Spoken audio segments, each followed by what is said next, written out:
Oi, olá a todos, tudo bem? Antes de começar a falar, eu quero deixar aqui o meu Fora Bolsonaro e trazer a informação de que hoje, 21 de julho de 2020, o Brasil soma mais de 80 mil mortos pelo Covid-19 e mais de 2 milhões de infectados. Sou Joelson Bugila, artista, designer gráfico e futuramente professor de yoga. Estou aqui a convite da Saled Balodi para compartilhar um pouco da minha prática e dos meus processos e o que tenho feito. Fico muito feliz por esse convite, porque eu sou natural de Criciúma. Atualmente eu me encontro em São Paulo. E há 14 anos atrás, que eu fui aluno da Unesc, no período de 2016, 2006, 2007, se eu não me engano. 14 anos, uau! E muito feliz de estar fazendo essa conexão com o lugar de onde eu passei e as relações que foram estabelecidas. Muito feliz, obrigado. Contando brevemente um pouquinho nessa parte de apresentação do meu processo de formação, que eu passei pela Unesc, depois eu trabalhei na Bienal do Mercosul como mediador, que eu acredito que foi um processo de formação para mim também, junto com a Aline, que também foi aluna da Unesc naquela época. Eu vim estudar no Parque Lage, fiz o curso de formação de... qual era o nome? Formação... Práticas Artísticas Contemporâneas. Era um curso que a Lisete Lanhado, quando virou diretora da escola, que ela tinha formado isso e feito uma chamada pública no Brasil todo para montar grupos de alunos para processo de formação, que foi muito interessante e muito rico para mim, principalmente no Rio de Janeiro, quando eu comecei a ter mais noção mais ampla do contexto do circuito e profissional. Foi muito importante. Também eu passei pela escola entrópica do Tomiotaki em São Paulo. Enfim, essas são minha breve apresentação de processo de formação, mas eu queria começar a dividir com vocês esse projeto que se chama Enzima, né, que está em Enzyme, que é uma revista publicação que, junto com o Jorge Meda Barreto, que é o meu parceiro, que a gente tem trabalhado em alguns trabalhos nos últimos anos e pensado nossas práticas, fazendo confluência das nossas práticas, e um desses resultados de união saiu a Enzima, que é um projeto que a gente pensou numa residência artística que a gente fez na Eva Nike, que foi o ano passado, foi 1 ano de residência, e o nosso projeto lá era de fazer uma triangulação entre o Food Lab, que era uma cozinha experimental e ao mesmo tempo real, que atendia o público de verdade, o Print Lab, que é um espaço de produção gráfica muito interessante que tem lá na residência, e o pesquisa da natureza, pesquisas sobre a questão ambiental, que tem um núcleo de pesquisa lá dentro. Então a gente fez essa triangulação para desenvolver uma publicação que mais à frente nós começamos a pensar sobre a ideia de período, nascendo dentro da ideia de exposições em instituição que são de curto período, né? Exposição de 3 meses, monta o trabalho sai do espaço, principalmente pensando em site específico, de construir algo para o lugar, nos chamou a atenção essa ideia de período, que a gente queria começar a pensar em trabalhos que pudessem ter uma relação com o tempo muito maior, né? Então a revista, como período periódico, ela chegou bem, e ela nos pareceu uma possibilidade interessante de a gente estar trabalhando essa questão, para além das outras, das nossas práticas e dessa triangulação que a gente tinha pensado. E a Enzima, que é uma revista para digestão, enquanto eu leio, eu faço a minha digestão, que nasce de um trabalho também que a gente fez na própria instituição, na residência, numa das exposições, que a gente sugeriu num espaço, de criar um espaço de processo digestivo. Ao lado do restaurante tinha uma sala ampla que a gente instalou vários suportes dialogando com posturas de yoga, e várias instruções convidando as pessoas para, pós-almoço, encontrar uma posição confortável para acontecer o processo digestivo. Então, dentro desse nome, também da sala digestiva, que veio a calhar também para a nossa revista, para dando suporte conceitual para a nossa revista. Eu posso passar algumas páginas para vocês depois, para vocês olharem o contexto dela, que tem receitas, tem histórias que aconteceram lá na instituição, tem crítica institucional, tem transcrições, e tem a participação da Vandana Shiva, que foi uma transcrição de uma palestra que a gente ouviu também, e algumas fotos, poesia, sementes, que aí isso é um assunto para entrar num próximo projeto também, que da própria residência nasceu o projeto que se chama Pedagogia das Sementes, que, trabalhando na cozinha durante 2 meses, que foi nosso período de experiência para poder elaborar toda a revista. Um ponto importante, antes de continuar sobre a pedagogia das sementes, seria legal também falar que o primeiro ponto de partida de assuntos para a revista, o que nos guiou, foi que a gente começou a pensar sobre esses laboratórios disponíveis que a gente estava trabalhando na residência, o Food Lab como mesa. A gente começamos a imaginar a questão da superfície e fazer essas aproximações de cozinha com mesa, do Print Lab com página, né? E a própria landscape, né? A própria terra como página, né? Então a gente está falando de superfícies, mas só que em situações diferentes.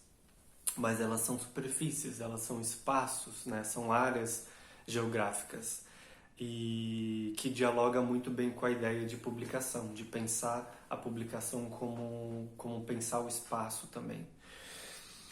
Quando a gente trabalhou na cozinha por 2 meses, a gente tinha muito contato com produtos locais, outros não.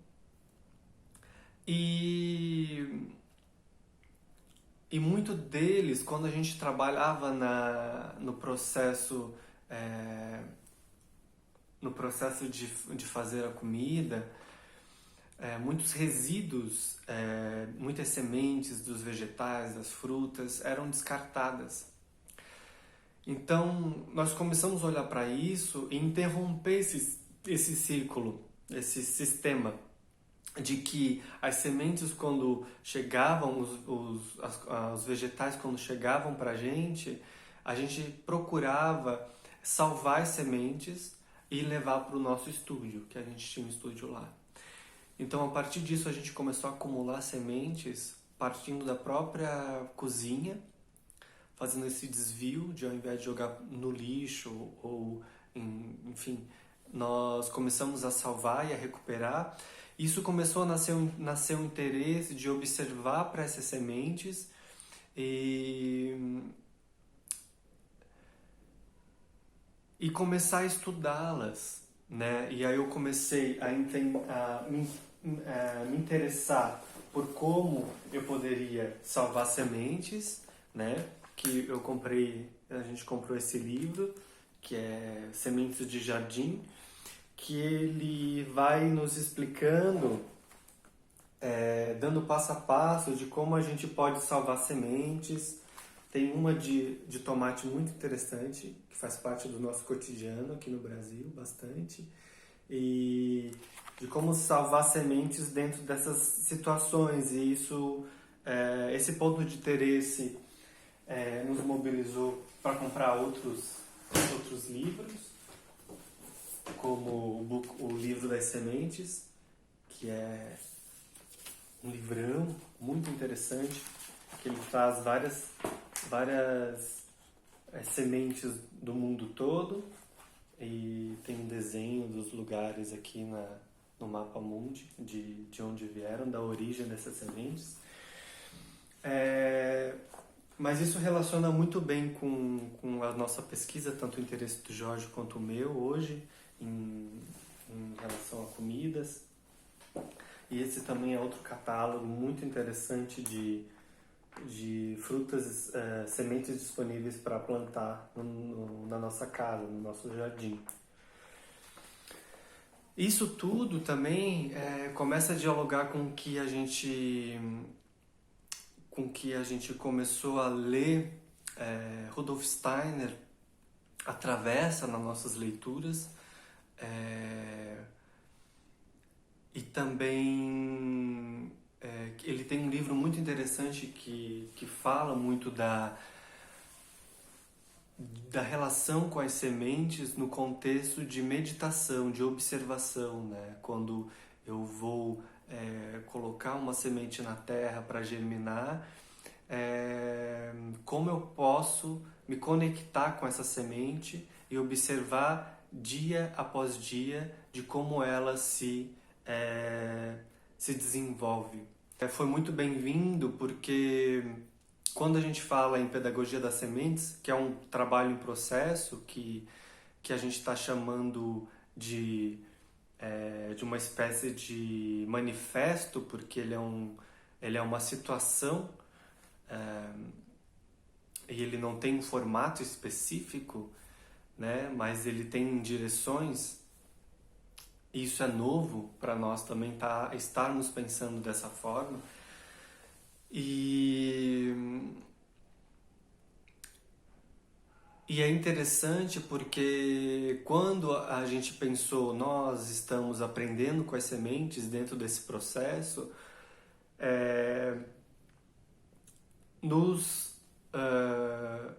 a gente ficou com uma vontade de fazer uma homenagem a Paulo Freire, do contexto da pedagogia aqui do Brasil, e como ele é referência em processos de ensino, e como as questões simples do cotidiano ela consegue se transformar quando você consegue criar um embasamento da escrita. Isso é muito bonito de como isso se desenvolve. Isso foi muito, muito bem-vindo porque a partir disso nós começamos a criar uma espécie de diário, né, cotidiano.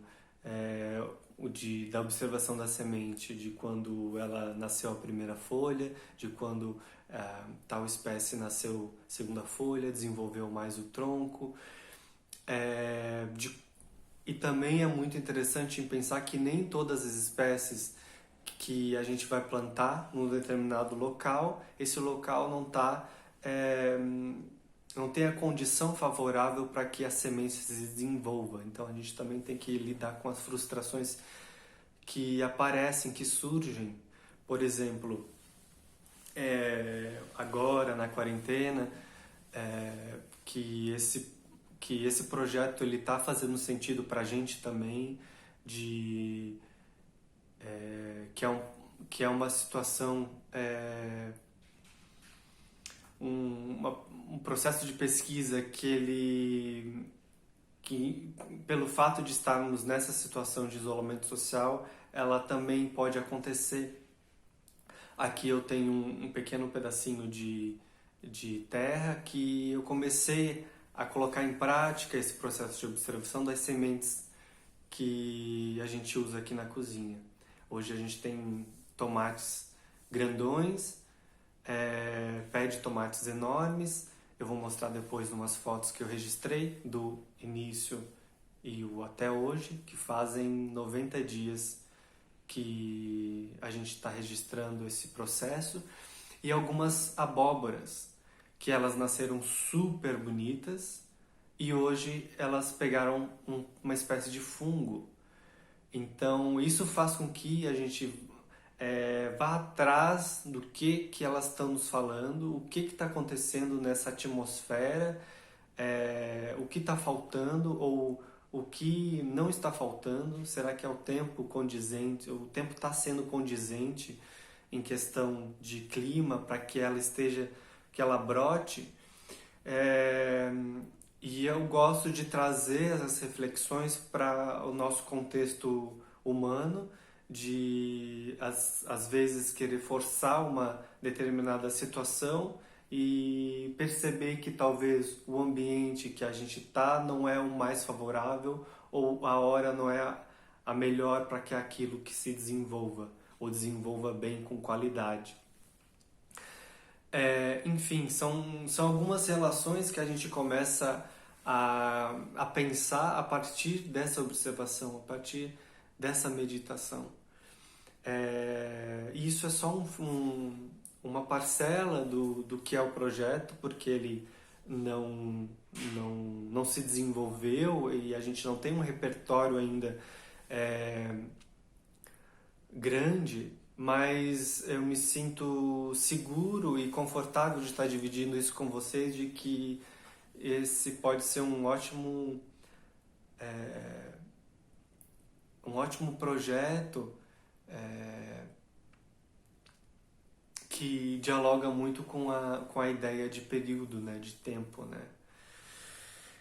E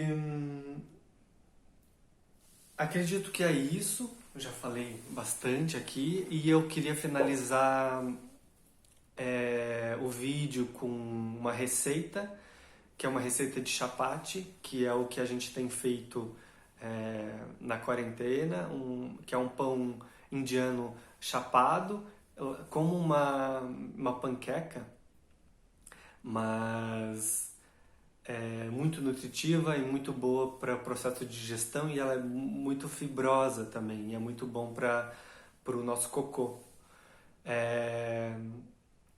Enfim, espero que vocês tenham gostado e quero agradecer novamente pelo espaço de estar dialogando com vocês, e quem sabe até uma próxima a gente se encontra. Então o vídeo vai vir depois e a receita provavelmente vai estar aqui embaixo. E até logo!